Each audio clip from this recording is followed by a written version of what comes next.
A Pensar Más con Rosa María Palacios.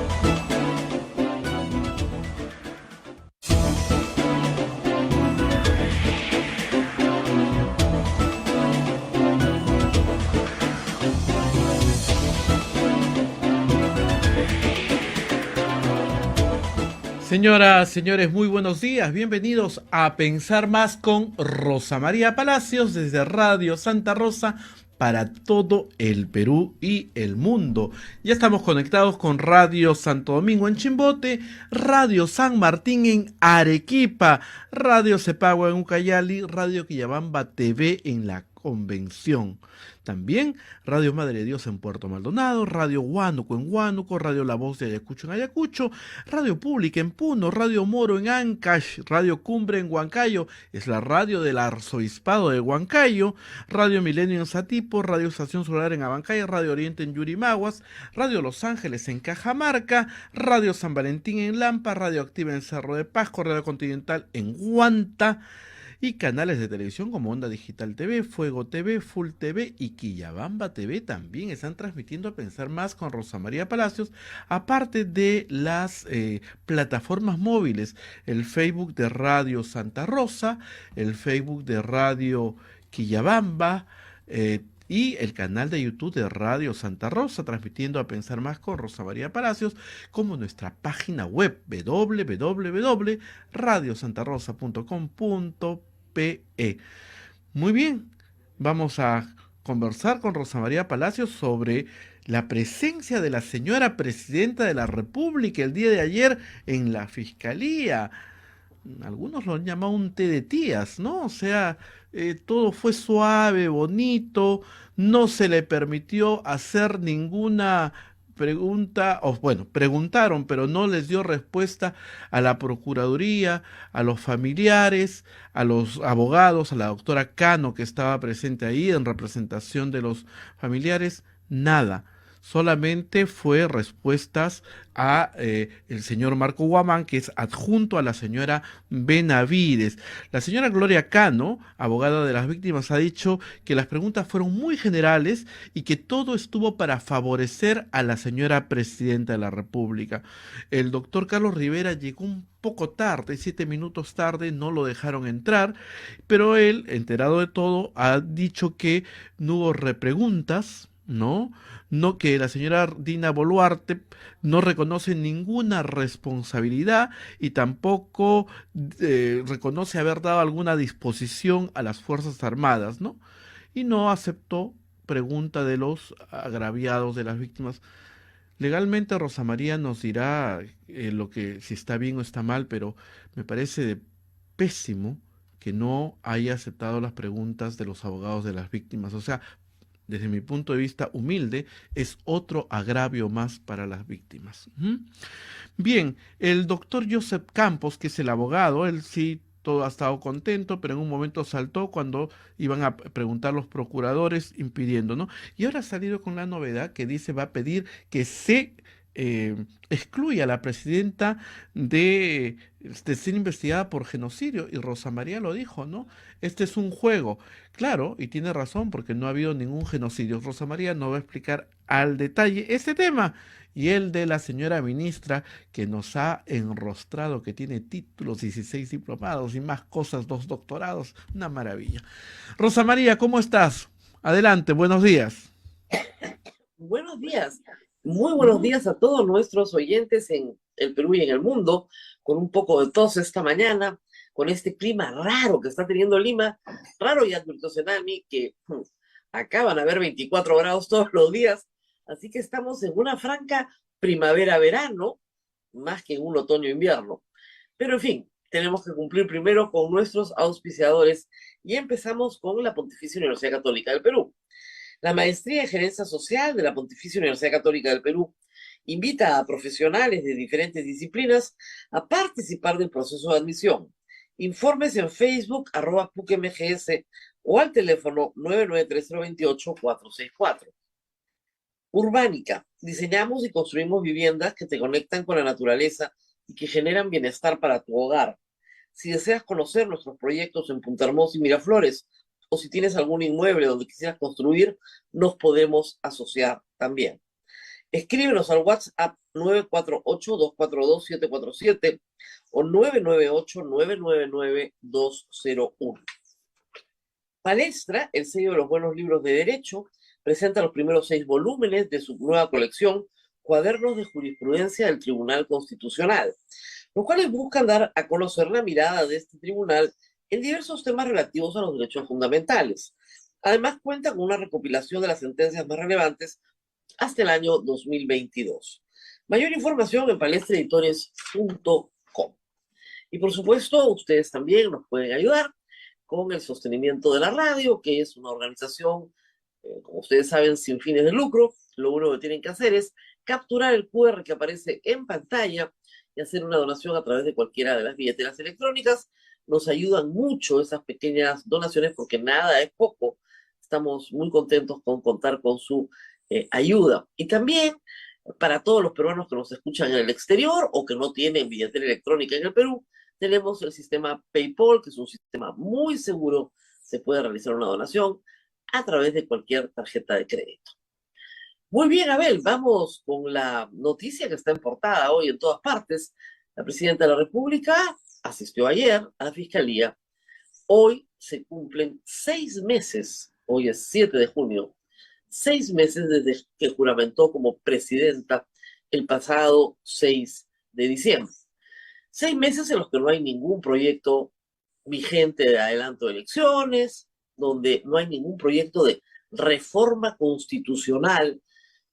¿Se acuerdan que nos dijeron queremos elecciones pero con reformas? Bueno, no hay ningún proyecto de reforma constitucional tampoco para solucionar un problema gravísimo que tiene nuestra Constitución, que básicamente no permite que un presidente con minoría en el Congreso gobierne, a raíz de una interpretación antojadiza y no legitimada por el Tribunal Constitucional hasta ahora de la institución de la vacancia por incapacidad moral. 6 meses en los cuales no se ha hecho ninguna reforma importante en el Congreso. 6 meses en los cuales la capacidad de gestión de servicios públicos de la señora Boluarte ha estado en entredicho. Claro, si se compara con los 6 meses anteriores de Pedro Castillo, sí, pues parece que las cosas mejoran. Por lo menos ahora puedes obtener un pasaporte. Por lo menos. Tal vez mal logrado, ¿no? Tal vez no sirva, pero por lo menos te lo dan. Las cosas no están bien tampoco en el ámbito de la salud. Como ha dicho hace un instante Abel, hay bastantes cosas que la ministra de Salud no explica con sus títulos. Pero vamos primero sobre Dina Boluarte. Primer acto, como ustedes saben, hace varias semanas Dina Boluarte asistió a la Fiscalía de la Nación a dar su declaración sobre los asesinatos cometidos por el Ejército y la Policía Nacional en el transcurso de las protestas de diciembre, enero y febrero. No pudo declarar porque su abogado, que es un buen abogado, el doctor Campos, Joseph Campos, señaló que el procurador público no podía hacer preguntas y se suspendió la diligencia. El Procurador General del Estado planteó una acción ante la Corte Suprema y el doctor Checkley le dijo que sí podía hacer preguntas. Se programó nuevamente la audiencia para ayer. Muy bien. 9 de la mañana llegó Dina Boluarte. Primer acto. Se comenzó a empujar a los periodistas que querían grabar su llegada en la avenida Bancay. A tal punto que la Asociación Nacional de Periodistas y IPISAL emitió una alerta. Parece ser que regresamos a los tiempos de Castillo. ¿Se acuerdan cómo trataba Castillo a la prensa que cubría sus actividades? Que se rodeaba con policías, igualito. A una reportera de Canal 2 le prohibía filmar desde la calle. Seguridad del Estado. Y yo digo, señor, yo estoy trabajando. Hágame el servicio de no grabar. ¿Por qué no vamos a grabar a la presidenta entrando a la fiscalía? ¿Por qué no? Bien serio el asunto, porque regresamos a Pedro Castillo. No extraña, ¿no? Porque finalmente Dina Boluarte fue parte de su gobierno y fue parte hasta 2 semanas antes de que diera un golpe de Estado. Pues son las mismas prácticas. Impedir a toda costa que la prensa desarrolle su trabajo. Muy bien. Ayer la policía obedeció y impidió a toda costa que la prensa desarrolle su trabajo. Luego ingresó y estuvieron presentes la fiscal de la Nación, muda, no hizo una pregunta. El fiscal Marco Guamán, que es su adjunto, hizo las preguntas. Estaba la señora Boluarte, el señor Campos, dos procuradores y dos abogados de las víctimas. ¿Ok? Los dos que llegaron 7 minutos tarde, en teoría 9 y 7, no los dejaron entrar. Y llegaron tarde por el bolondrón que había armado la policía en la puerta. Entre ellos estaba Carlos Rivera. Pero Gloria Cano sí estuvo presente. Muy bien. La señora presidenta contestó preguntas de carácter general, absolutamente generales. No se le repreguntó nada. El fiscal Guamán no repreguntó nada. Nada. No le hicieron ninguna pregunta sobre su responsabilidad directa en las órdenes y en las muertes que fueron causadas por la Policía Nacional. Es decir, un interrogatorio, como han dicho testigos, cómodo, muy cómodo. Luego le tocó el turno a los procuradores y el señor Campos saltó hasta el cielo y dijo que de ninguna manera podían hacer preguntas, porque como eran abogados del Estado, las Fuerzas Armadas y Policiales también son parte del Estado y que tenían que defender los intereses de las Fuerzas Armadas y Policiales, por lo tanto había un conflicto de interés, por lo tanto no podían preguntar. Preguntara,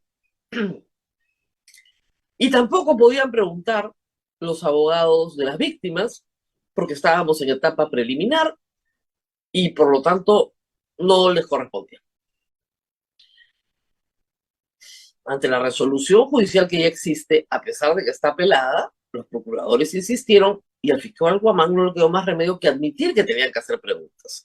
¿Y qué hizo Dina Boluarte? No contestó nada. Se negó a contestar las preguntas de los procuradores y las preguntas de los abogados de las víctimas y no contestó nada.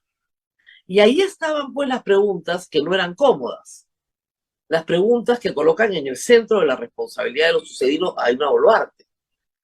Porque, a ver, ¿cuál es la línea de argumentación de la defensa de Dina Boluarte? Dina Boluarte manda, pero no comanda. Lo mismo que decía el señor Nakazaki respecto de Alberto Fujimori. Y no comanda, entonces no conoce los planes operativos. Ella dio la orden de que se restableciera el orden respetando los derechos fundamentales. Hasta ahí terminó su responsabilidad. Lo que hayan hecho individualmente cada policía y cada militar, eso lo tendrá que responder ante la justicia.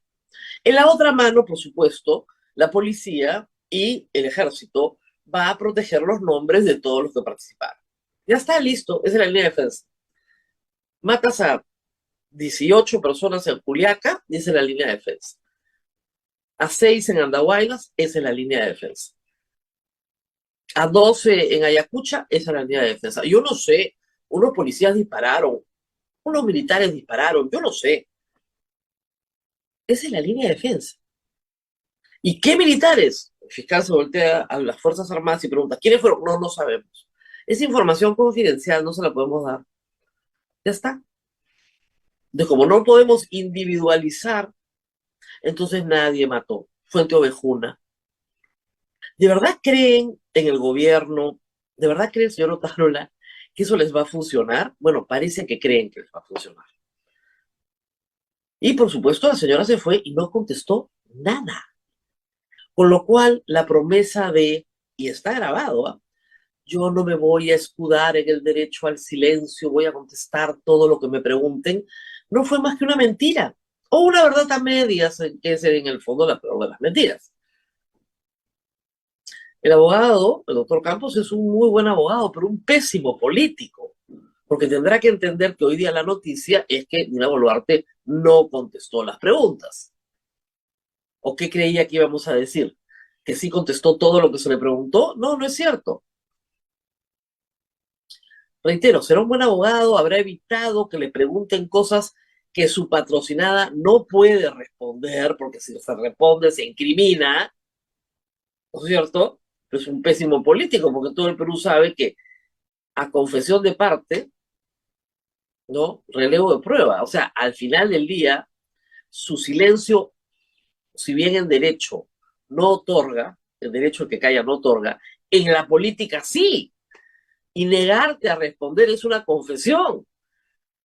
Realmente qué torpeza. Política, no procesal, ¿eh? Política. Luego, ayer el abogado ha hecho una gira por los medios de comunicación tratando de, creo que yo, revertir el daño de la matonería de la policía en la mañana. La señora no declara, empujan a los periodistas, ya, ok, vamos a revertir esto, ya, sale y declara. ¿Y qué dice? Que tienen que archivar el caso, pues, porque la señora presidenta no tiene nada que ver. Y claro que no tiene nada que ver en el delito de genocidio, como lo decía Abel, lo hemos explicado desde el primer día. Aquí no hay ningún delito de genocidio. Y en la fiscalía saben que no hay ningún delito de genocidio. No son tontos, son bien inteligentes, ¿ah? Están bien preparados. Inventan un delito, tipifican mal para decir, ah, bueno, le hemos archivado. Acá no hay delito de genocidio. Lo que hay es homicidio calificado, lo que se llama asesinato. Eso es lo que hay. Homicidio calificado, ordenado desde el poder, desde lo alto del poder. Eso es Dina Boluarte, primer ministro, ministro de Defensa, ministro del Interior. El gabinete puede alegar que jamás se discutió este tema en gabinete. Puede alegar. Aunque algunas cosas se discutieron, pero nunca se rindió cuenta. Varios ministros renunciaron a tiempo para salvar su responsabilidad, específicamente porque no querían ser responsables de estas matanzas. No uno, varios. Educación, cultura, producción, trabajo, en distintos momentos. Entonces, pues, ¿de qué estamos hablando, señores? Estamos hablando de la responsabilidad penal de la presidenta de la República frente a 49 fallecidos por proyectil de arma de fuego que sale de un arma entregada por el Estado al Ejército y a la Policía Nacional. Ayer el abogado se quejaba que decía, nos están poniendo más muertos porque no son 60, porque esos son de las carreteras que no pudieron pasar. No, se lo digo clarito, 49 asesinados con proyectil de arma de fuego. Un grupo significativo, menores de 21 años. Otro grupo significativo que no tenían nada que ver con las protestas y que están georreferenciados todos, que no estaban dentro del aeropuerto, que no tenían una piedra en la mano persiguiendo un policía. No. Gente que estaba mirando o auxiliando heridos, arrodillados en el piso auxiliando heridos. Esos son los terroristas comunistas que ha matado el ejército peruano y la Policía Nacional, porque se les ocurrió, porque dijeron, oiga, dijo el general, muchachos, hay mucha convulsión en la calle, vamos a hacer un operativo. No, porque recibieron órdenes, y las órdenes eran recuperar los aeropuertos a cualquier costo. Esa fue la orden. No han declarado, por supuesto, hasta el momento, ninguno de los que recibieron las órdenes y las ejecutaron. Porque parte de esta operación es igualito que en la época de graves violaciones de derechos humanos que tuvimos en el Perú en los 80s. Cuando tú pedías cuenta a la Fuerza Armada, te decían no. La Fuerza Armada no rinde cuenta. Punto. Tiene licencia para matar. Oiga, pero han hecho una barbaridad. Hay una población entera masacrada. No rendimos cuenta. Tienen que individualizar. Acuérdense ustedes lo que costó, y lo hizo la prensa, no el ejército, individualizar a todos los miembros del Grupo Colina. Costó años de trabajo. Y miren ustedes todo lo que demoró llevarlos a juicio. Fueron ganadores de una amnistía del Congreso de la República en 1995, condecorados y ascendidos por Alberto Fujimori. Finalmente se logró. Y el Grupo Colina tuvo una sanción real y un juicio real por las barbaridades que había hecho en nombre de Alberto Fujimori. En este caso, no se trata de un grupo militar organizado por Dina Boluarte. No es tan grave, acaba de llegar al poder. Pero sí se trata de órdenes cumplidas por el ejército en Ayacucho y por la Policía Nacional y en el resto del país de disparar al cuerpo de las personas. Cabeza y tórax. Están ahí están los cadáveres. Durante horas. El argumento del señor Campos es que la agresión la inicia la población. Y como no la inicia el gobierno, entonces el gobierno es inocente. Así, curiosa teoría.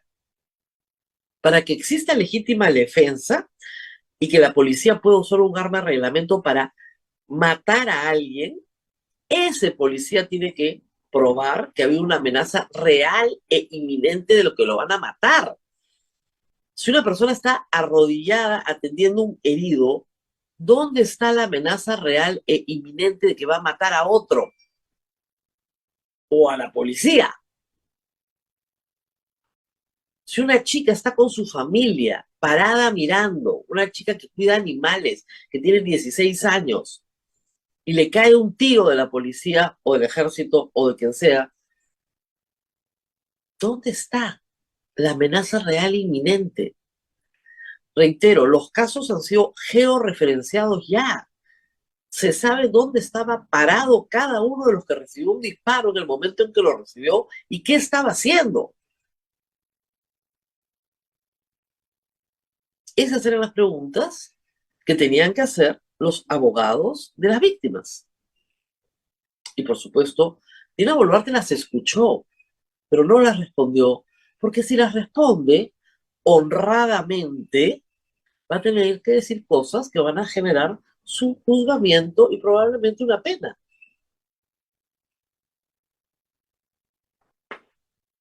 Por lo tanto, seguimos exactamente en lo mismo, solo que ha quedado en evidencia que Dina Boluarte no va a contestar las preguntas. Que le quiten el delito por el genocidio, de eso lo dijimos desde el primer día. Desde el primer día, que eso no es genocidio. Genocidio implica la exterminación de un pueblo. Eso es lo que implica genocidio. Genocidio es el holocausto judío. Eso es genocidio. Genocidio es que tomes una población y la extermines. Eso es genocidio. Acá no. Pero sí hay un tinte racista, aunque no le gusta al gobierno reconocerlo, porque los muertos, ¿quién los pone? ¿Los pone en Lima? No. En Lima hay un fallecido. Una persona a la cual le dispararon una bomba lacrimógena a la cabeza a menos de 2 metros. Eso es parte de las acciones que pasa la Policía Nacional. Y esto, ojo, sin discutir todavía la represión a la protesta, el derecho de reunión, el derecho de expresión, el derecho de tránsito, son derechos constitucionales que no pueden ser restringidos unilateralmente por el poder porque no le gusta que le critiquen sus políticas. Porque entonces no estamos en una democracia, estamos en un gobierno autoritario. Y ya tenemos 6 meses de esto. Bueno, ahora vamos al dengue, porque ustedes dicen, mucha gente dice, bueno, a veces es necesario sacrificar la libertad, porque un gobierno autoritario puede darnos una mejor gestión. Sí, usted lo habrá escuchado muchas veces. Se necesita mano dura, porque eso trae orden y el orden trae progreso. Muy bien, progreso. Piura, dengue. Ya vamos, esta mañana he leído que vamos en 191 fallecidos.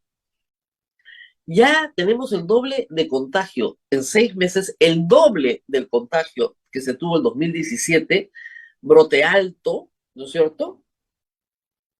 El doble en 6 meses.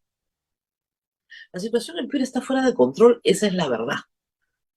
Y está fuera de control en todo el país. En algunos lugares se está combatiendo mejor, el clima ayuda, la limpieza ayuda, la fumigación ayuda, pero en otras simplemente no hay forma de pararlo.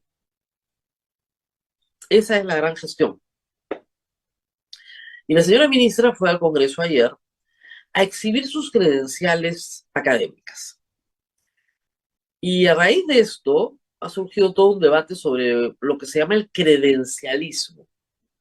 La idea de que el solo hecho de tener un cartón que dice que eres algo basta para probar que eres calificado para. Es bien interesante. Y me metí a ver la hoja de vida de la señora doctora y tiene 2 doctorados, lo cual es bien difícil de tener a una edad mediana, ¿no? A veces 2 doctorados alcanzan a lo largo de una vida, ¿no? Uno puede ser. Entonces ya uno comenzó a escarbar, ¿no? Y uno de los doctorados es en la César Vallejo. Si es de la calidad de la maestría del presidente Castillo, ya sabemos cómo viene. El otro es en San Marcos, habría que ver realmente de qué se trató su tesis doctoral. Y los 16 diplomados y las maestrías, etcétera, pueden ser de calidad diversa. El problema es que la ministra no puede con el problema del dengue, no puede. Toda su carrera está en la administración de la salud, que está muy bien, pero no puede con el tema del dengue. Tema que fue advertido hasta el cansancio, ¿eh? Porque esto nos agarró de sorpresa, falso, falso. Cuando las temperaturas comenzaron a subir, cuando las lluvias comenzaron hacia marzo, yo me acuerdo que el doctor Huerta lo dijo con toda claridad y varios médicos, ojo, lo que se viene después de esto es una epidemia, va a venir un brote grande de dengue si no se hace algo, ¿eh? El agua no se puede quedar en posada, el agua no se puede quedar en posada una y otra vez. Para junio tenemos el problema que tenemos. Y una ministra que hace 3 semanas dijo que es en 15 días se acaba el problema. Y no se va a acabar el problema por otra razón, porque tenemos un fenómeno climático. La temperatura en Piura está muy alta. En Lima, hoy vamos a tener 24 grados. No va a acabar. La temperatura alta, la presencia de lluvias esporádicas, hace que nuevamente el mosquito florezca. ¿Qué tienes que eliminar? ¡Al mosquito! Hay muchas formas de eliminar el mosquito. Ya han salido muchas personas explicando que a veces tienes que agregarle algunas cosas al agua, que a veces tienes que limpiar, otras que fumigar, pero no puedes fumigar todos los días. Acá tuvimos a la doctora Mariana Leguía que nos explicó que la fumigación podría ser también dañina para el ser humano, por eso se hace esporádicamente. Las campañas de limpieza. No te puede quedar un espejito de agua, por más chiquito que sea, en un pocillo, porque eso es larva, larva es mosquito. Tienes que trabajar. Y yo estoy segura que la población de Piura ya no sabe qué hacer para limpiar sus techos en este momento. Han suspendido las clases escolares una semana para evitar el contagio. La gente que tiene dengue la pasa muy mal, está muy enferma y no encuentra en la atención hospitalaria más que colapso, ausencia de medicinas. No puede ser que no les den paracetamol, es lo que le tienes que dar, y suero. Y la ministra ayer en el Congreso le pidieron su renuncia, se ofendió, dijo que había mucho machismo. De nuevo, el señor primer ministro ha dicho que el problema con la señora presidenta de RTP es un problema de machismo. De machismo. Yo soy mujer, ¿ah? Por si acaso. Hay mujeres machistas también, pero yo no creo ser una mujer machista. El problema es de competencia, pues. ¿Cómo vas a poner a la asesora de prensa de la presidenta a manejar RTP? Y la primera disposición es que los reporteros de TV Perú no pueden entrar al Palacio de Gobierno, solo las cámaras, porque ellos hacen preguntas. Es su jefe de prensa. ¿Qué cosa va a decir? ¿No? Y la ministra de Salud no puede con el dengue. No puede con el dengue. No puede, pues. Y no la van a cambiar. Y ella no va a renunciar. El ministro Otero ha hecho que tiene todo el apoyo de la presidenta.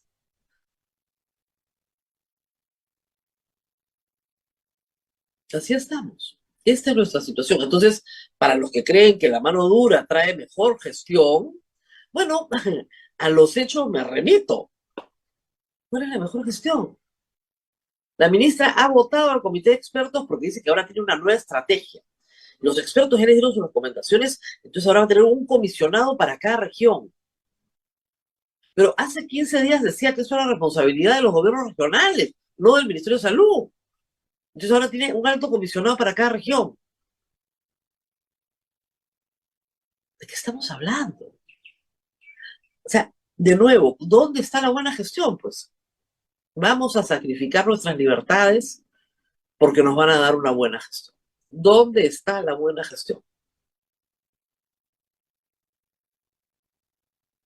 Estamos en lo mismo. El mismo maltrato a la libertad de expresión, exactamente igual. Exactamente igual que con Castillo.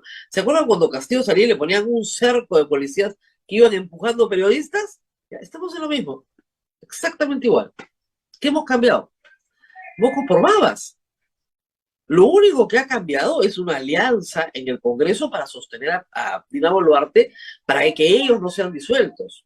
Nada más. Y le van a aguantar más o menos todo, pero parece que lo de la ministra de Salud ya ha sido mucho, pues, ¿no? Ya mucho muerto. 191 muertos ayer de dengue, hasta ayer. Información del comercio esta mañana. 191 muertos de dengue hasta ayer y siguen firmas, ¿ah? Que no debían morir de dengue. No es una enfermedad que tenga cura, pero sí se tratan los síntomas. Y si se conoce la evolución de la enfermedad y hay acompañamiento médico, la gente no tiene por qué morir. Bueno, la gente se está muriendo, pues, de dengue, sobre todo niños y personas mayores. Por una enfermedad que puede tener, si se conocen sus etapas, si se conoce su manejo, un manejo que permita que la menor cantidad de gente muera o que casi no muera nadie, como han sido los años en que no ha habido brote epidémico. Ah, la otra. No, es que no somos el peor país, ¿ah? Brasil tiene más casos. Claro, pues mamita, Brasil tiene 200 millones de habitantes, pues. ¿Cómo no va a tener más casos? Para eso haces dos doctorados, dos doctorados y no te das cuenta que es proporcional al número de población. Ay, señor. En fin, ¿qué tales noticias, Abel? No son las mejores, pero así estamos esta mañana, sacrificando libertades para tener un gobierno autoritario que supuestamente nos va a dar una buena gestión y no nos ha dado nada. Bueno, hay más novedades, hay que decir, mucho más novedades sobre corrupción. Corrupción de Marrufo, corrupción de Sada Goray, corrupción de todo este grupo Mauricio Fernandini, etcétera. Acá hay una nota larga de Ángel Páez en La República que habla de que en solo 2 horas se aprobaron 3 proyectos de Marca Group por 185 millones de soles. Entonces, claro, el soborno de 4 millones no es nada, pues. Es una propina en comparación con lo que se esperaba ganar. En eso la ministra Jania Pérez de Cuellar tiene toda la razón. Esos 4 millones de soles son la punta del iceberg de cantidades ingentes que se iban a ganar porque el Estado le financiaba los proyectos. 6 proyectos por 242 millones de soles para la construcción de 3.213 viviendas. Luego, una auditoría concluyó que la empresa Marca Group no calificaba. Por eso necesitaba controlar el directorio de Mi Vivienda, porque no calificaba. En fin, así estamos esta mañana, pero hoy vamos a dedicar nuestro tiempo. Ah, ojo, Defensoría del Pueblo, tenemos noticias en la Defensoría del Pueblo. Qué maravilla. En la mañana lo llaman a Josué Gutiérrez el ofensor del pueblo. Mire, ya había reclutado a un conjunto de personas para la transferencia que todas venían del gobierno de Pedro Castillo o de la administración pública, pero una de ellas tenía el mérito de haber estado involucrado en la emisión irregular de 17.000 pasaportes. Se le pasó. al señor Gutiérrez. En fin, pero ahora ha nombrado como jefe del gabinete de asesores, de su gabinete de asesores, como el jefe del gabinete de asesores, al señor Federico Tong, exministro nada menos que de el breve gabinete de Manuel Merino. ¿Qué? Sí, Manuel Merino. Una persona que tiene acusaciones por asesinato. El ministro de el hombre que mandó reprimir a la población de Lima, causando la muerte de Inti y Brian, los dos jóvenes que murieron. Claro, Merino ha sido por ahora salvado por el Congreso, está clarísimo. El señor Cabero y todos sus amigos, pues decidieron que Merino era parte de la coordinadora republicana y había que salvarlo, ¿no? Bueno, su ministro ahora es el jefe del gabinete de asesores. Estaba clarísimo desde que se reunió con los combatientes, parte de la pestilencia, como primer acto de gobierno, que Gutiérrez va a defender cualquier cosa, menos al pueblo. Al pueblo no lo va a defender. Eso ténganlo clarísimo, pero clarísimo. Vamos a ir a una pausa y regresamos para hablar de un tema que está causando mucha preocupación. El endeudamiento informal. Vamos a hablar de las aplicaciones, de los montadeudas, de todas estas organizaciones que son delictivas, con un representante de la Superintendencia de Banca y Seguros, para que se entienda claramente los riesgos que se tiene cuando uno ingresa en estos esquemas informales de préstamo. Es una muy mala idea. Esto puede terminar con su vida, con su patrimonio, con amenazas a su familia permanentes y con intereses que son absolutamente leoninos, imposibles de pagar por organizaciones delictivas. Así que vamos a la pausa y regresamos para advertir sobre esto. María, vamos a la pausa, Rosa María. Más que interesante el tema que viene, así que no se mueva usted del dial. Pero les recordamos que bajo la dirección del reconocido profesor penalista Jesús María Silva Sánchez de la Universidad Pompeu Fabra de Barcelona, Palestra International Center for Legal Study presenta el curso internacional Actividad Empresarial y Derecho Penal del 10 al 21 de julio en el campus de la Universidad Pompeu Fabra en Barcelona. Acceda a las últimas vacantes llamando al teléfono 994-820148 o ingresando a nuestra página institutopalestra.com. Pausa y retornamos con un tema súper interesante. Continuamos con A Pensar Más con Rosa María Palacios para hablar sobre un tema que nos interesa, creo que a todos, así es que preste atención. Está ya con Rosa María el doctor Carlos Cueva, jefe del Departamento de Asuntos Contenciosos de la Superintendencia de Banca y Seguros. Rosa María, adelante, por favor. Señor Cueva, muchísimas gracias por estar con nosotros esta mañana. Y Buenos días. vamos a hablar de un tema que preocupa mucho a la población, porque a veces no se tiene información y a veces lo que se tiene es mucha desesperación. Voy a poner un ejemplo clásico. Un pequeño empresario de la pandemia no quedó bien, le hace falta un poco de caja para llegar a fin de mes y de repente se encuentra con unos avisos que uno ve caminando por el centro de Lima. ¿Necesitas dinero? Préstamo fácil, préstamo muy sencillo. Esta persona no califica para un préstamo en el sistema formal. No puede ir a un banco y solicitar un crédito, no puede ir a una oferta de microcrédito tampoco, no tiene nada que ofrecer en garantía y encuentra, llamando por teléfono, que le pueden dar este préstamo. Y lo toma sin averiguar más. Y resulta que los intereses son una bola de nieve, que puede pagar a veces el capital, lo hacen entrar a un aplicativo, en el aplicativo pide la plata, se la dan y luego le renuevan automáticamente sin su consentimiento el crédito y cuando ya no puede pagar, recibe llamadas, visitas, amenazas que pueden terminar en daño físico a su persona.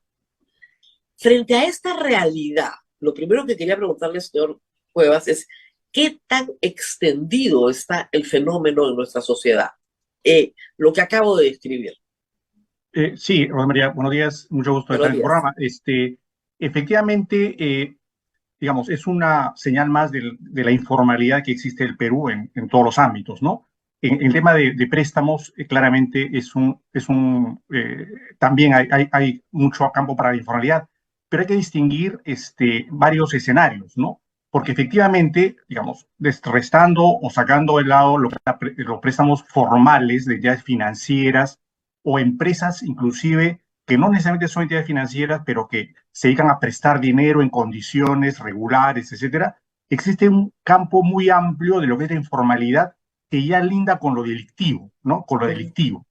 Entonces, en ese terreno, todos sabemos que existen hace muchos años el sistema de gota a gota, que es un préstamo casi coactivo que se da a personas que requieren capital de trabajo para mover en pequeños negocios, ¿no? Y que luego son objeto de cobranzas a través, como dices bien, de visitas, ¿no? De amenazas, etcétera, ¿no? Ese es un sistema que lamentablemente existe en el Perú, que ha venido de otras partes del mundo. Pero lo que ahora estamos viendo y que lamentablemente se está expandiendo son los préstamos por aplicativos, ¿no? Es decir, ya empleando la tecnología, bajando estos aplicativos digamos, de Play Store, es que se ha juntado la informalidad pura con lo delictivo, porque en este caso, las personas que están detrás de esos aplicativos no son personas que persiguen simplemente ganar intereses por el dinero que prestan, sino que ya ingresan a un terreno en donde ejercen prácticamente una presión, una extorsión para que las personas que se han involucrado en estos préstamos se enganchen en nuevos préstamos que ni siquiera ya han solicitado y por tanto nunca terminan de pagar, ¿no? Pero ya se convierte no en un negocio de préstamo de dinero, sino en un negocio de extorsión. Es un delito ya, ¿no? De extorsión. Y el problema es que se hace a través de aplicativos que luego son materia, digamos, de cobranza a través de llamadas telefónicas o de mensajes de texto de teléfonos que no necesariamente son de Perú, ¿no? Y son del extranjero. Ese es el gran problema que estamos enfrentando, lamentablemente, a partir de mitad del año pasado, ¿no? Señor Cueva, vamos a explicar primero qué cosas sí autoriza la Superintendente de Banca y Salud. Para todos los que nos están escuchando, si usted tiene alguna duda, entre a la página web de la Superintendencia de Banca y Seguros, ahí está todo lo que la Superintendencia sí autoriza. Entonces, sí hay empresas, además de bancos, financieras, cajas, ¿no es cierto? Banca dedicada a microempresa que presta dinero. ¿Quién más presta dinero autorizado? Correcto. Ahí tenemos que hacer un distingo muy claro, porque, digamos, el Estado, como sabemos todos, protege el ahorro del público, ¿no? Por eso existe una superintendencia de banca, seguros y AFP. Pero la protección del ahorro del público está centrado, focalizado en el ahorro que uno tiene, ¿no es verdad? Es decir, el mecanismo de entregar tu ahorro a una entidad para que te pague intereses. Ese es Claro. el core o lo central de la protección del ahorro. El préstamo, como sabemos, es a la inversa, ¿no? Es decir, alguien presta dinero para un negocio. La actividad de préstamo propiamente dicha no es una entidad supervisada ni regulada por la superintendencia. Eso es importante tenerlo en cuenta, ¿no?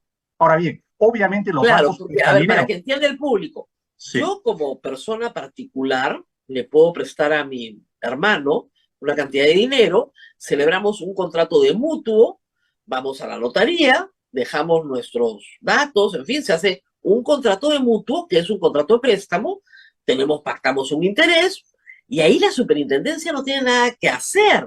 Y hay millones de estas operaciones en la vida cotidiana de la gente, ¿no? O sea que ahí no puedes entrar. correcto, es correcto, pero tampoco, y eso es importante aclararlo, ¿no? Tampoco si yo quiero dedicarme a prestar dinero con fondos propios, no con fondos de terceros, porque los bancos naturalmente prestan dinero, pero fondos de terceros, ¿no? Son Gracias. nuestros ahorros. Pero si yo quiero poner un negocio de préstamo de dinero con mis fondos, ese negocio propiamente dicho no está sujeto a autorización, no está sujeto a regulación, porque sería, en nuestra opinión, o en todo caso, eso es lo que señala la ley, sería un poco engorroso. Imagínate supervisar miles de empresas de préstamos donde el riesgo no está tanto en el ahorrista, sino el que presta dinero, teóricamente, porque puede no recibir. Sin embargo, sí existe una norma, pero dentro del ámbito de prevención de lavado de activos. Desde el año 2012 se ha establecido un registro de empresas o personas que se dedican a prestar dinero. Pero ojo que es un registro, no es una licencia, no es una autorización y ni siquiera es una supervisión integral de esta empresa, sino únicamente, de acuerdo a ley, tiene el efecto de monitorear a esta empresa, pero para efectos de prevención del lavado de activos. Entonces, esta empresa o persona tiene la obligación de designar a un oficial de cumplimiento e informar a la UIF, que está dentro de la SBS, operaciones sospechosas. Únicamente el registro tiene esa finalidad, ¿no? Claro, Pero para que se entienda bien, sí, la figura del usurero es bíblica, o sea, existe desde que existen seres humanos. Una persona decide prestar y ganar por prestar, ¿no es cierto?, algo que él tiene y que los demás necesitan. Muy bien, por lo tanto, esas tasas de interés, hay que decirlo, no están reguladas, ¿verdad? correcto. No están reguladas. No existe una tasa de interés regulada por la Superintendencia de Banco y Seguro para préstamos particulares. No existe. No existe, correcto. Ok, entonces yo puedo tener mi agiotista particular, ¿no es cierto? Porque yo lo he escogido. Entonces acá hay una responsabilidad directa del usuario que tiene que saber a qué cosas se está metiendo, ¿verdad? Es correcto, y en ese ámbito sí, nosotros lo que tenemos que destacar es que tenemos campañas informativas. Eso. Estamos desde el colegio y tenemos convenio con el Ministerio de Educación. Desde el colegio estamos implementando la cultura financiera que es tan necesaria para que podamos no solamente proteger nuestros ahorros, que es lo fundamental, y saber a dónde ponemos nuestro dinero, sino también operaciones como la de préstamos, porque efectivamente uno puede engancharse en un préstamo en donde le dan una tasa de interés que le parece baja, no es verdad, pero si eso se acumula, digamos, se capitaliza, eso se va convirtiendo en una carga mayor. Entonces, la educación financiera es muy importante No, y porque ahí además, estamos le explico, trabajando. doctor, la mayoría de la gente no sabe calcular un porcentaje.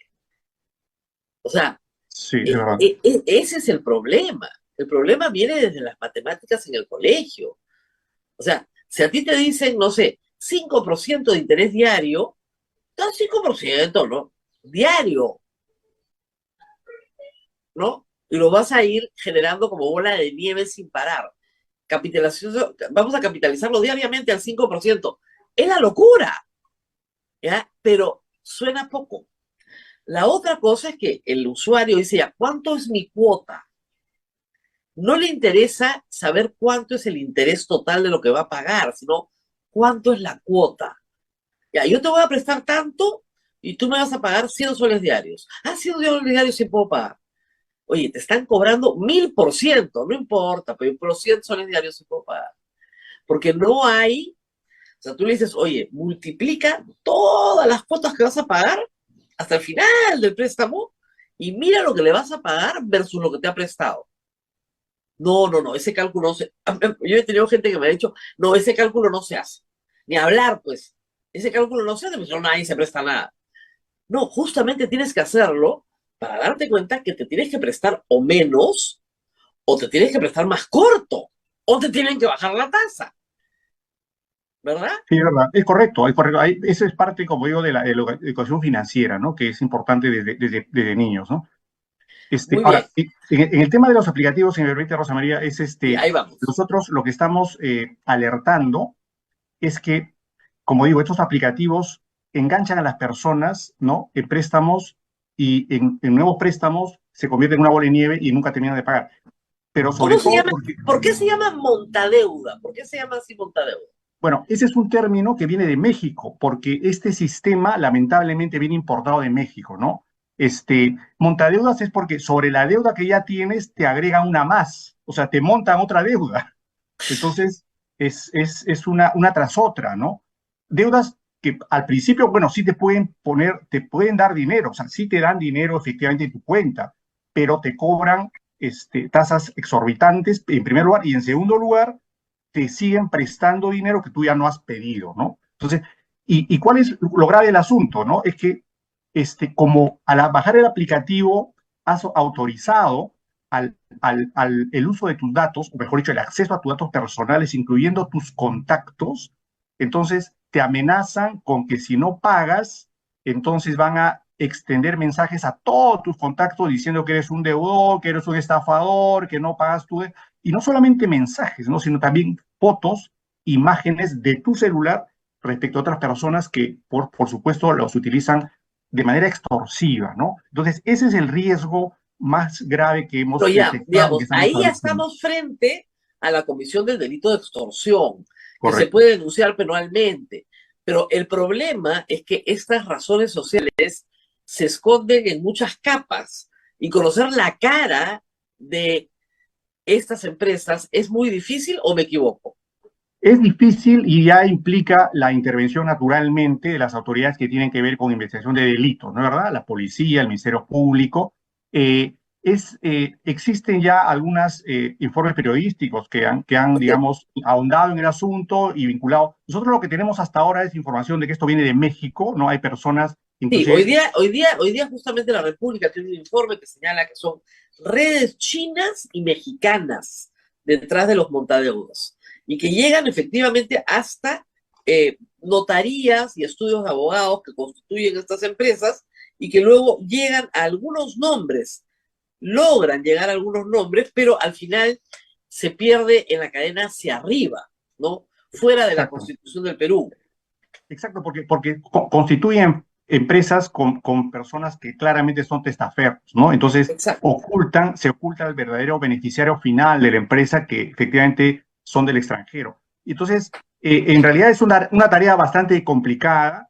Nosotros, como superintendencia, advertimos, lanzamos comunicados informando cuáles son estos aplicativos, recomendando a las personas a que tengan mucho cuidado en bajar estos aplicativos, pero a la vez orientando a las personas que hagan las denuncias correspondientes y poder tener, digamos, un cúmulo de denuncias que nos permitan, digamos, ya ahondar y apoyar al Ministerio Público en las investigaciones que está haciendo ya sobre este tema, ¿no? Claro, hay acá unos organigramas, hoy día la República publica con ciudadanos chinos que, claro, son difíciles de identificar en el Perú y con capitales mexicanos también.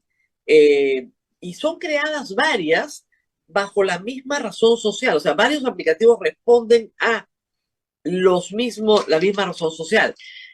A ver, montar una aplicación en cualquier Play Store es facilísimo, se contrata un...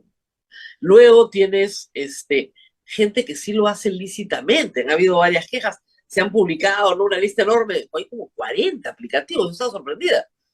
La gente cómo se presta plata, qué horror, pero 40 aplicativos, hay algunas que sí son firmes, que sí tienen propietarios conocidos, etcétera, etcétera, y que, como decimos, asumen el riesgo de pestar, porque también es un riesgo que no te paguen. Pero estas que son extorsivas sí son un problema y de eso habría que hablar más, ¿no? Lamentablemente, como usted dice, son una capa diferente al gota a gota. El gota a gota no tiene aplicativo. El gota a Correcto, gota es, te presto 10 soles todos los días y tú me pagas 20 todos los días, exacto, es ¿no? personalizado, digamos, es personalizado. O sea, está más a la persona. ¿Qué puede hacer alguien común y corriente? No recurrir a estos aplicativos. Es lo primero que se te ocurre por sentido común. Esto es peligroso. Te pueden extorsionar. Nadie dice, yo no tenía ni idea, que acceden a todos tus contactos de WhatsApp cuando te bajas el aplicativo. Eso es peligrosísimo. Entonces tienen a Claro. tu mamá, a tu papá, a tus hermanos, a tus primos, a tus hijos, a los cuales también les pueden mandar mensajes. Correcto, no solamente les mandan mensajes diciendo que esta persona se ha prestado dinero, sino también le dicen, y tú eres aval de ese préstamo, por tanto, si él no paga, tú debes pagar, ¿no? Entonces es ¿Por una qué? cadena de extorsiones, que nunca termina. Entonces, ¿Y por qué eres aval si no has firmado nada? Es un contacto en un bueno, teléfono. evidentemente es una mentira, ¿no? O sea, recurren a la extorsión, al miedo, para que las personas que, digamos, con ese miedo a veces pagan, ¿no? El problema es que si pagan, luego se enganchan en nuevos préstamos porque ya estos delincuentes saben que esa persona ¿Se ya está con puede, miedo y va a pagar. se puede salir de esto? Bueno, lo que la policía recomienda en los casos es simplemente bloquear todo, ¿no? O sea, Claro, digamos, obviar, omitir. El problema es que, claro, los contactos van a seguir recibiendo porque los contactos ya lo tienen, digamos, ¿no? claro. Entonces, lo que ahí hay que hacer a las personas que ya están involucradas, evidentemente, informar a sus contactos que ha sido, digamos, objeto de estos métodos extorsivos, ¿no? Y cortar toda comunicación. La recomendación central, en todo caso, las personas que ya están metidas en eso es cortar toda comunicación, porque si siguen van a otra vez recibir préstamos y otra vez Claro, la requerimientos. única forma de hacer esto es tener un teléfono que no tenga ningún contacto con nadie, sacas un nuevo número, ¿no es cierto? No tiene contactos y cuando te hartas, apagas el teléfono, botas el chip y se acabó. No te queda otra. Sí, claro, pero en realidad yo diría que la recomendación es ni siquiera Ah, sacar no, préstamos, por supuesto. ni Vayan al siquiera, sistema formal. porque inclusive hay personas que nos han comunicado que ni siquiera han solicitado el préstamo inicial, es decir, han ingresado para enterarse de lo que se trata. Claro. Y como en paso a paso te van pidiendo datos, entre ellos tu número de cuenta, a pesar que aún no has solicitado el crédito o el préstamo, te pide un número de cuenta. Entonces, das tu número de cuenta, entonces sigues, y al final desistes. No quieres el préstamo, sin embargo, ya ellos ya te depositan, y por tanto ya eres Te deudor, ¿no? pide un número de cuenta de un banco formal. De un banco local, correcto. Sí, sí, sí. Bueno, a ver, ahí regresemos. Si tienes un número de cuenta en un banco formal, ¿para qué quieres un préstamo informal? Esa es la gran pregunta. Y no puede ser, porque no puede ser, que en la informalidad te ofrezcan una tasa de interés menor. Eso es imposible. Normalmente las tasas de interés son mayores. ¿Por qué? Porque tú no calificas para un crédito. Pero si el crédito es pequeño, puedes llegar a calificar. Hoy por hoy la banca todo el día te bombardea, o está líquida completamente, con préstamos. Yo no quiero plata, por favor, no me den, pero te bombardea. Y no solamente eso, sino que ya hay desde hace buen tiempo competencia en el sistema financiero, sobre todo con el ingreso de las cajas en los años 2000, las Así cajas municipales, las cajas de ahorro y crédito, tienen tasas competitivas, no solamente para ahorro, sino también para préstamo. Entonces, si hay competencia, uno puede acudir a las entidades financieras formales, ¿no? claro. Y Ahora, nosotros, lo que sí hace la Superintendencia de Banca y Seguros es perseguir a aquellos que captan dinero del público bajo un esquema de ahorro y pago por tus ahorros. Y exacto, lamentablemente, doctor, ahí todo el tiempo proliferan, y a mí me ha tocado avisar a la superintendencia de una que me enteré de casualidad, todo el tiempo proliferan estas organizaciones. No son pocas. Ustedes tienen normalmente en el tablero 10 o 20 por semestre. bueno, efectivamente, Rosa María, aprovecho a agradecerte por la información que nos dice sobre un esquema que ya habíamos tenido algún dato inicial, efectivamente de una entidad que se presentaba como banco, ¿no? Y en un sitio de Ligma. Sin embargo, lo que tenemos que decir ahí es que muchas cosas, muchas veces nosotros vamos y cortamos el tema y no sale a la luz, ¿no? Eso es importante también recalcarlo, ¿no? Porque los esquemas de captación informal, y recordarás el tema CLAE famoso de los años Así 90, es. no solamente se repiten bajo esos esquemas, sino también se van diversificando, van utilizando, digamos, otra nomenclatura, lo van disfrazando de figuras jurídicas, financieras, más o menos modernas, pero en el fondo es lo mismo. O sea, en el fondo es, dame tu dinero, que te voy a pagar mucho más de lo que te va un banco y vas a ser millonario, ¿no? Claro, Ese es el mensaje, ¿no? ahí el pecado no es, bueno, no hay desesperación por obtener un préstamo, no, ahí lo que hay es codicia. Es Efectivamente. la idea de que a mí, que he descubierto este negocio fabuloso, me van a dar más plata. Eso fue lo que es clave, codicia. Entonces la codicia es un gran motivador. La idea de que a mí me pueden dar más dinero que a los demás es una idea bastante tonta, pero bastante extendida. Y tienen éxito. Ahora, el relato de por qué no están en la página web de la Superintendencia de Banca y Seguros es muy interesante. Cada vez son más sofisticados.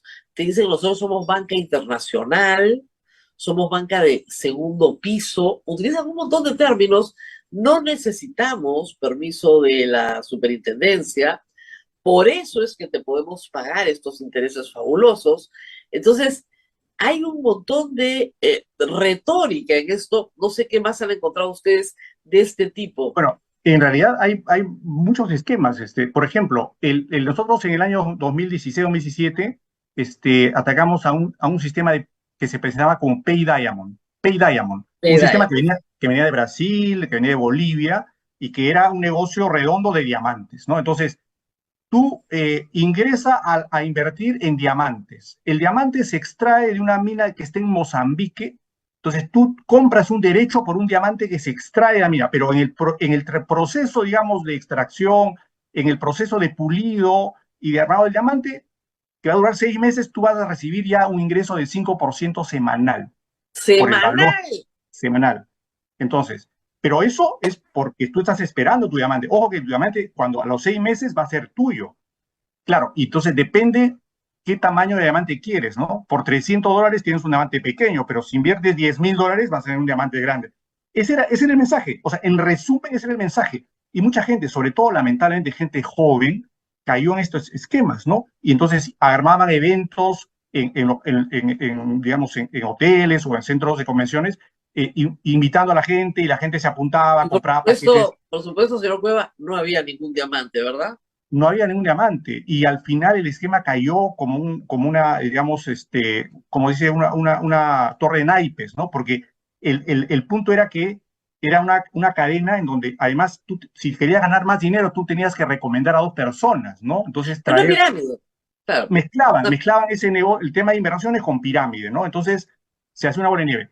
Y ese tema cayó. Tuvimos una pelea, inclusive en redes, muy fuerte, porque nosotros advertíamos al público, hicimos denuncias penales inclusive mucha gente nos salía a contestar, como tú dices bien. O sea, nosotros no estamos haciendo captación, estamos invirtiendo en un negocio, y estamos invirtiendo en un negocio que además es en línea, y no necesitamos autorización para hacer negocios en línea, ¿no? Entonces, con todo ese discurso, digamos, de recursos o de instrumentos modernos, pretendían hacer lo mismo que se hizo clave. Es decir, dame tu plata, que yo te voy a pagar más dinero, vas a ser millonario. Y así por el estilo. Hay también el argumento de educación. Tú inviertes en un paquete donde vas a aprender a invertir en bolsa. Entonces, Ya. entonces te estoy vendiendo educación. Pero mira, pero si tú traes a dos personas para que se inscriban también en este paquete, entonces vas a ganar también dinero. Y entonces es una pirámide, otra pirámide, con el argumento de que vas a ingresar a un curso de educación en la que vas a aprender a invertir en bolsa, no solamente en Perú, en Nueva York, en Singapur y en Tokio, y vas a ser millonario con las Y te inversiones en enseñan, bolsa. ahora, ¿te enseñan algo o no te enseñan nada? Bueno, por supuesto que tienen cursos armados online, pero Ya. que nadie entiende, ¿no? Entonces, simplemente te dicen, acá está tu curso y listo, pero no les interesa el curso, les interesa que tú lleves a dos personas que se inscriban en ese paquete, ¿no? Ese es el tema. Qué Y son locura. esquemas, lamentablemente, que se repiten. Nosotros advertimos al público, muchas veces denunciamos cuando tenemos datos ciertos, ¿no? Ahora, Que lo tenemos que es personas. impresionante es que lo que se llaman los esquemas de Fonsi fue toda una historia en los Estados Unidos, tienen más de 120 años y la gente sigue cayendo. Es impresionante. Es verdad, es verdad. Y tiene que ver también con la educación financiera, ¿no? Tiene que ver con la Exactamente. educación financiera. El esquema Ponzi se ha sofisticado. Nosotros, por ejemplo, hace unos años también detuvimos un esquema que te vendía una franquicia. Entonces te decía, y México, otra vez de México, ¿no? Y pusieron una empresa, acá consiguieron una empresa internacional de franquicias Elite, todavía le ponen Elite. Entonces, ¿cuál era el negocio? No era un tema de captación, según ellos, sino que te están vendiendo una franquicia, pero para que pongas un negocio, ¿no? Pero Ya. tú no te preocupes en manejar la franquicia, nosotros lo hacemos por ti. Tú solamente invierte, por supuesto, el capital mínimo era 20,000 soles, ¿no? Porque es una franquicia. Entonces, tú invierte y nosotros nos encargamos de manejar tu franquicia y te vamos informando cómo va tu negocio, y te vamos pagando, obviamente, la ganancia, que además era una suma fija mensual. O sea, una Ah, franquicia con una suma fija mensual. Entonces, 10% mensual. 10% mensual. Bien atractivo, ¿no? Y comenzaron a hacer publicidad formal, ¿ah? O sea, incluyendo algunos medios de comunicación. Entonces, ese tema lo cortamos nosotros inmediatamente. O sea, no solamente con requerimientos directos, con denuncias, ¿no? Y ellos vinieron inclusive a tratar de decir que era una empresa formal, que venían de México, que tenían autorizaciones, y por supuesto todo era armado, ¿no? Y simplemente no prosperó el asunto, ¿no? Evitamos que más personas cayeran porque claramente ya habían caído personas. Lamentablemente hay personas que caen al inicio, pero la idea es cortar ese tipo de negocios para que no se expanda como bola de nieve, ¿no? Y así por el estilo, hemos tenido varios Claro, casos de pero esto, ¿no? ahí lo que estamos viendo normalmente es codicia, ¿no? Es gente que tiene algo clave. O sea, clave fue, hasta el día de hoy hay gente que cree que clave podía seguir viviendo. Cuando cada vez que se lo explicas matemáticamente no te creen, pero en fin, no se puede, porque el dinero no crece en los árboles, ¿no? Y víctima de la codicia han caído muchos. El caso Madoff en Estados Unidos es conocidísimo. Pero, por otro lado, sí hay negocios legales y formales. Por ejemplo, invertir en la Bolsa de Valores de Lima es un negocio formal, ¿no es cierto? Que está regulado, que tiene un ente regulador. Si el banco regulado por la superintendencia me ofrece un producto de inversión, yo puedo presumir que ha sido regulado y fiscalizado por la superintendencia. Bueno, ahí hay que hacer un distingo, Rosa María, importante, y es que la superintendencia tiene competencia en lo que es, digamos, intermediación financiera, ¿no? Las inversiones en bolsa pertenecen al mercado de capitales, ¿no? Por eso, Y eso está regulado por la Superintendencia de Mercado de Valores. O yo sea, lo sé. los bancos, por supuesto, tienen digamos, facultad, esa posibilidad, pero en esa parte la regulación es de la Superintendencia de Mercado de Valores, ¿no? Y nosotros vemos naturalmente también como parte del negocio, porque los bancos sí tienen esa posibilidad a través de las instituciones que son fondos de inversión, sociedades agentes de bolsa, que son entidades, como digo, supervisadas por la SMB, pero están dentro del ámbito de regulación del Estado, por supuesto, ¿no? Claro, o sea, por ejemplo, el banco me dice, mira, te ofrezco este fondo mutuo que tiene una composición de estas acciones con estas otras y este fondo de inversión. Pero eso o está regulado por la Superintendencia de Mercado de Valores o está regulado por ustedes. Ya, pero a ver, lo que pasa es que ocurre que el banco ofrece, pero te ofrece un fondo mutuo de un fondo mutuo que está regulado por la SMB. Es del mismo Exacto. grupo empresarial, por supuesto, es del mismo grupo, pero la regulación o el contrato de inversión va a ser con el fondo mutuo, que es una entidad regulada por la Superintendencia de Mercado de Valores, ¿no? Claro. La primera llamada de atención es la siguiente, yo les diría, si les ofrecen intereses que son semanales, altísimos, o mensuales, altísimos, eso es una estafa. Sí, No, clarísimo.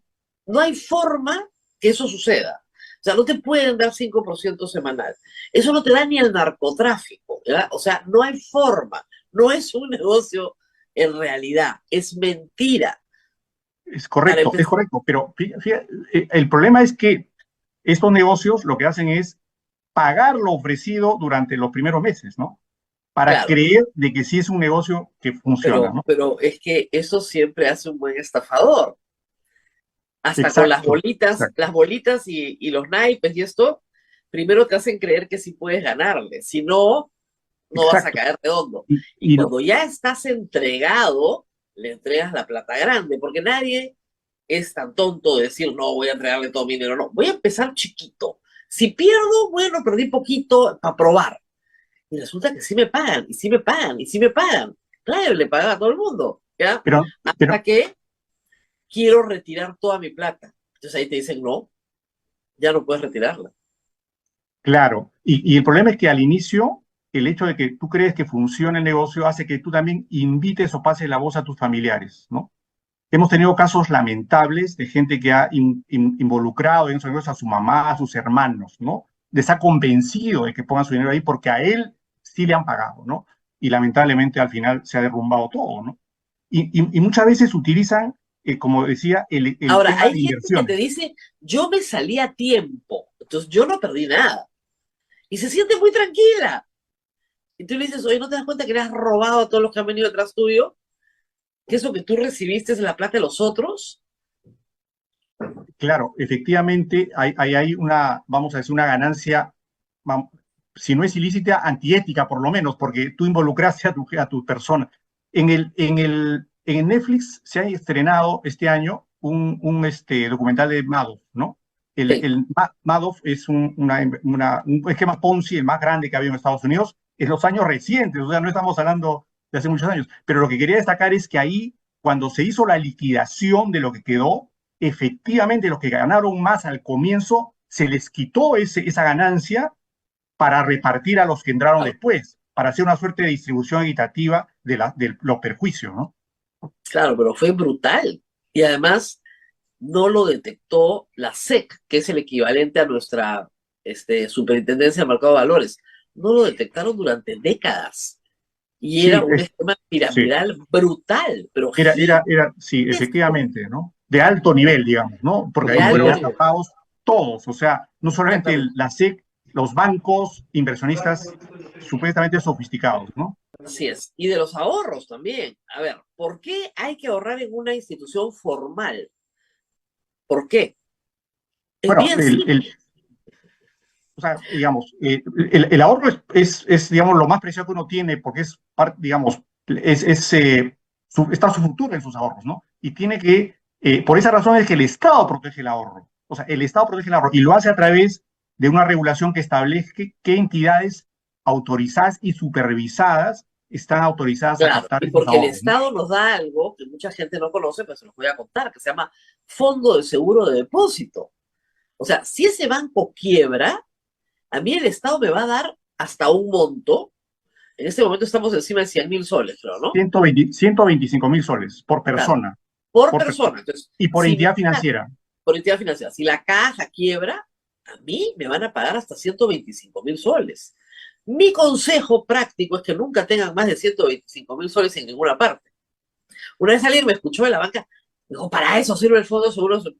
100% seguro. Eso sí es 100% seguro, ¿ah? No pierdes Ahora, nada.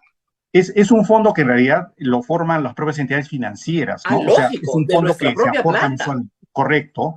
Y Claro, además es un fondo, o sea, no es un seguro propiamente en el sentido de que la entidad quebrada cobra y nada más, sino no, que no, no. el fondo de seguro de depósito se convierte en acreedor, ¿no? De lo Así que ha pagado a los ahorristas. exactamente. Pero Y yo, sirve. el banco quiebra y al día siguiente yo me paro y me dan mi plata. No tengo que Sí, esperar correcto, nada. Entonces, correcto. eso es seguridad jurídica. Por eso es que hay que ahorrar siempre en instituciones formales, porque las instituciones informales no están dentro del Fondo de Seguro de Depósito. Entonces tú tienes la plata de tu abuelita y tu abuelita te dice, mire, hijito, tengo estos 100.000 soles o no sé dónde ponerlos. Donde quieras que tenga Fondo de Seguro de Depósito. Porque si se lo entregas a un clave moderno, los vas a perder y vas a tener que mantener a tu abuela. Entonces, más te vale ponerlo en algo que tenga Fondo de Seguro de Depósito. Muy bien. Pregunta del público, Abel. Así es, Rosa María. ¿Por qué no están realizando campañas en medios de comunicación para prevenir de estas terribles extorsiones? Doctor, campañas. Sí, bueno, nosotros sí publicamos en nuestra página web la información. Es verdad que también estamos proyectando, digamos, ampliar este tipo de comunicaciones, digamos, a través de medios tanto en Lima como en otras provincias. Pero yo le sugiero al oyente o a la persona que ha preguntado que ingrese a la página web de la superintendencia, que es www.sbs.gov.pe, y hay un link específico de informalidad financiera y ahí hay toda la información respecto de entidades informales que hemos detectado. Es más, ayer hemos publicado un aviso nuevo respecto a nuevos esquemas de aplicativos informales. Ustedes publican un aviso, creo que todos los meses, de cosas Es que detectan. Hay alertas. correcto, hay alertas, no solamente de entidades informales, tenemos también mucha información respecto a campañas preventivas. Tenemos videos, folletos que pueden bajarlos, inclusive compartirlos. O sea, hay mucha información, tanto en el lado de informalidad financiera como en el lado de educación financiera en general, ¿no? Para que también se pueda Y entender es claramente lo que es absolutamente el ahorro. necesario. Acuérdense usted que cuando empezó la pandemia, uno de los problemas más graves de nuestro país es que menos del 40% de los ciudadanos adultos tenían una cuenta de banco. Entonces, para pagar el bono había que ir físicamente al banco. Hoy, eso ha cambiado notablemente. ¿Cuál es en este momento creo que estamos en 60% de la población que ya tiene por lo menos una cuenta en el banco? Sí, estamos sí, sin duda más del 60% es correcto. Claro, la idea es llegar al 80, 90, 100% de la población, las personas que son interdictas son las únicas que no pueden tener una cuenta, pero todas las demás, todos los adultos deberían tener una cuenta de banco, porque estamos yendo hacia un esquema mundial en que el dinero físico va a desaparecer.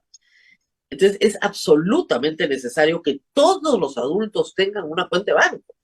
Pero para tener una cuenta de banco hay que leer un poquito qué obligaciones tienes y qué derechos tienes. Y es Y también, absolutamente indispensable.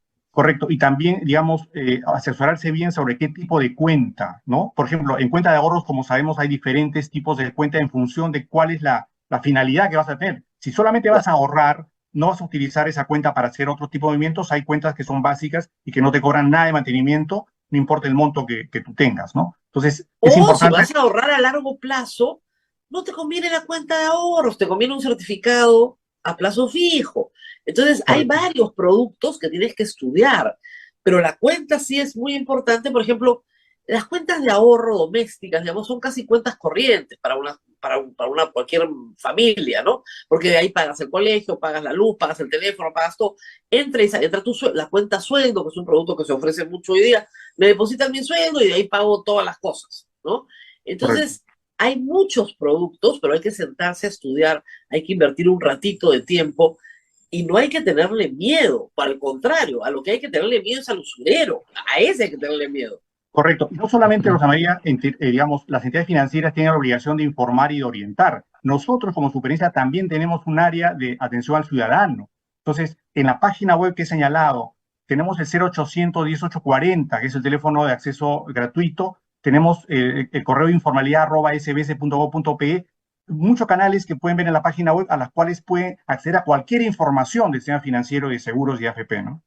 Y si en ese Ujú. momento, después de esta entrevista, usted tiene alguna duda, llame, porque de repente está en un esquema de estos y recién se está enterando de esta historia.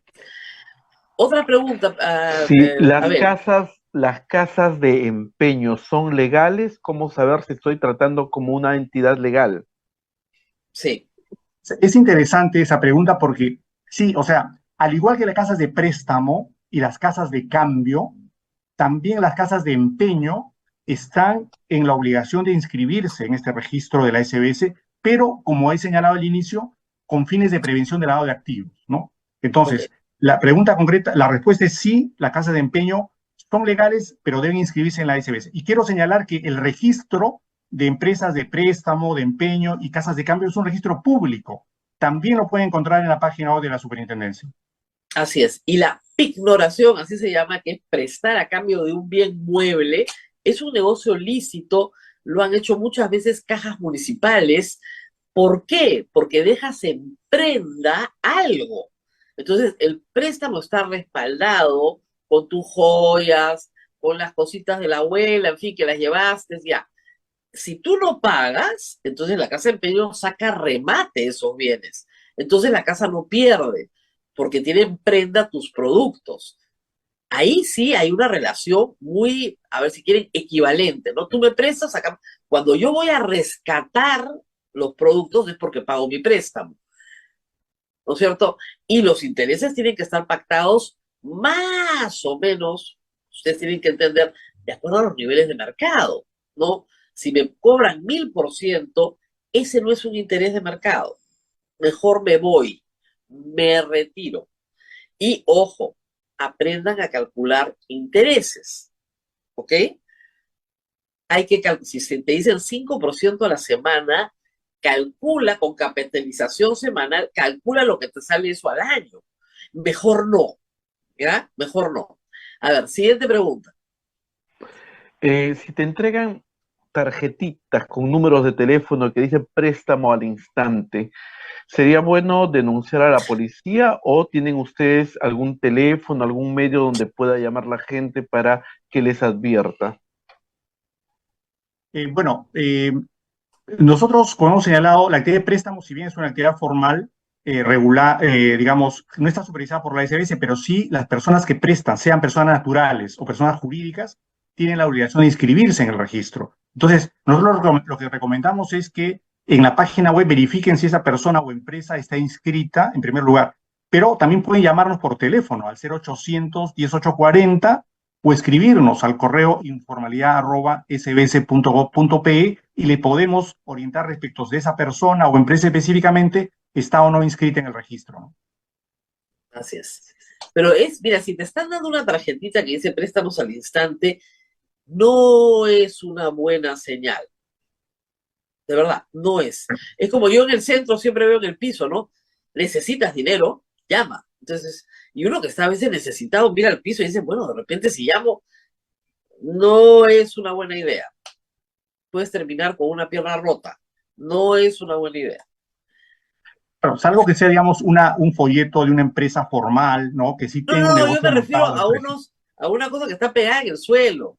Que solo hay un teléfono, no hay más referencia, digamos, ¿no? Correcto, sí. Exactamente. Hay que dudar de todo eso.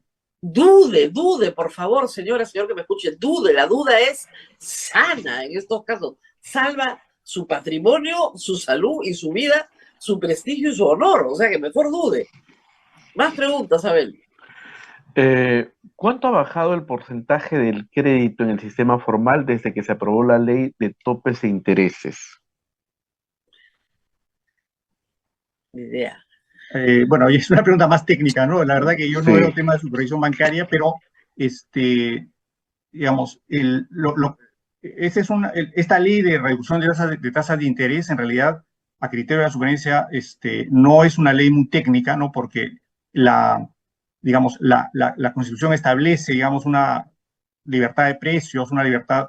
La ley de sistema financiero establece una libertad de regulación de tasas de interés. No es una buena idea poner topes a las tasas de interés, ¿no? Entonces, eso es lo que es la posición institucional de la superintendencia. Claro, Hay una suena ley. como dicen contraintuitivo. Tú dices, no, pues, los intereses tienen que tener un tope, no puede.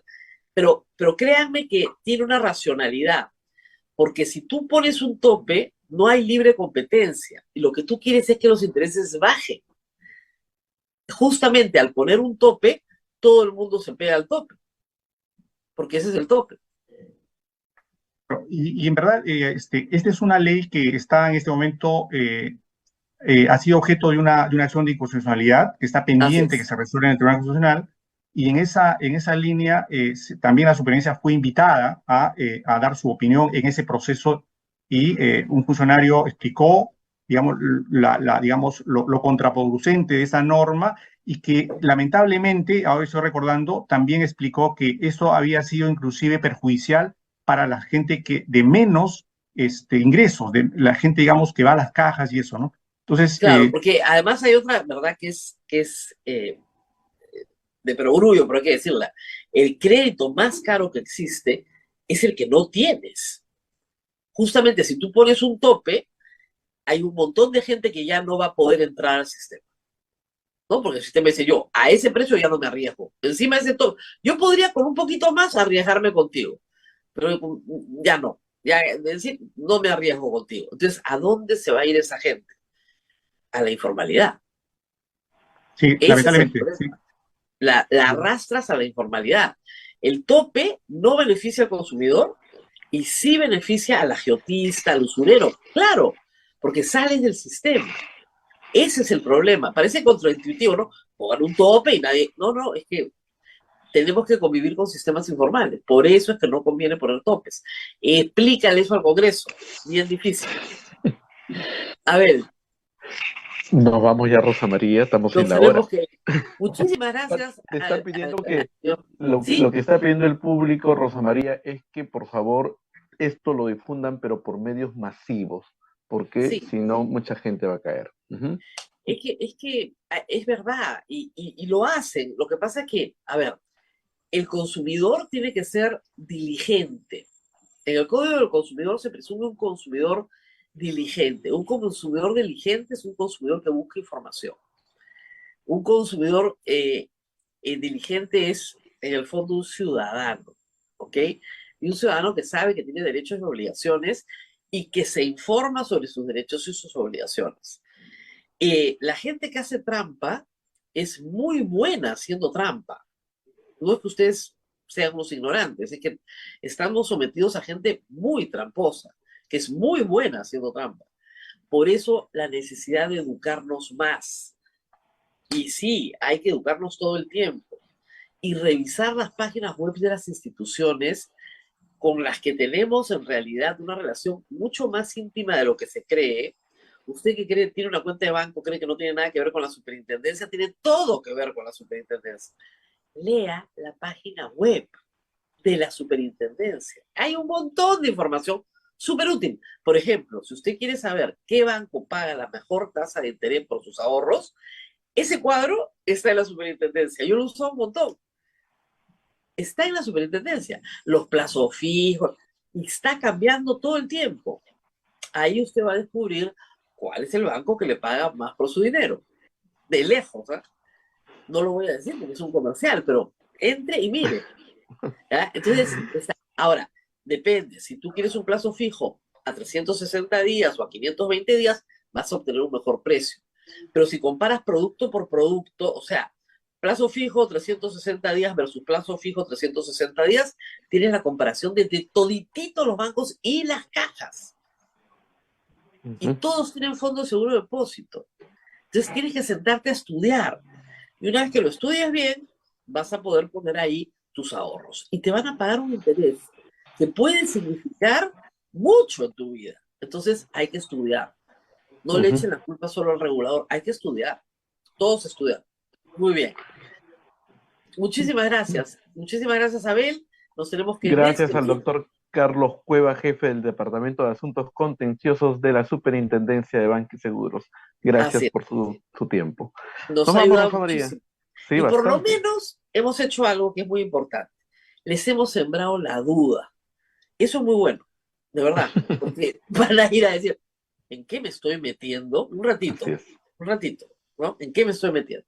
Muy bien, nos vemos Nos vemos, nuevamente Rosa María. Cuídate mucho. el día de Mañana, mañana. Chao, chao. 8 de la mañana. Chao. Hasta aquí, A Pensar Más con Rosa María Palacios.